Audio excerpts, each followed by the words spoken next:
মালিক আমাকে পড়বে। চল শালা মালিক আমাকে পড়বে। মালিক আমি কিন্তু শালাই কিটোকে চাটি মেরে দেবো, এবার বলে দিচ্ছি। এই কি হলো রে তোদের? তোরা তো ঝগড়া করছিস কেন? হাই কিটো বলে তুমি নাকি কালী পুজোয় কিটো পরে বেরোবে। হ্যাঁ যাবেই তো, মালিক আমাকেই পড়ে যাবে, তুই দেখে নিবি। চুপ কর তুই, তোর তো একটু বেল্টে চাপ পড়লেই তুই ছিঁড়ে যাবি। তারপর মালিককে পা মাথায় নিয়ে বাড়ি আসতে হবে। আর শালা তোকে বললে তো মালিকের পা থেকে শিয়াল পচা গন্ধ বেরোবে, এটাও বল।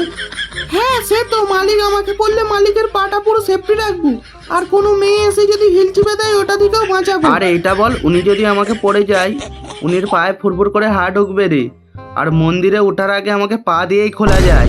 এই তোরা দুজনেই চুপ কর তো। মালিক সব থেকে ভালো তুমি পুজোয় চটি পরেই বেরোবে। আচ্ছা নে, চটি পরেই বেরোবো। বাহ বাহ সুন্দর, পায়ের কথা শুনলে, কই আমার কথা তো কোনোদিনও শুনলে না। তোর আবার কি কথা শুনতে হবে বল?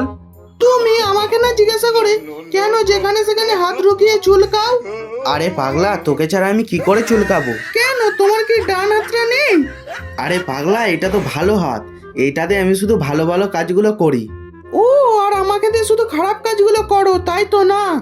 এই তুই শালা চুপচাপ পকেটে ঢুকতো।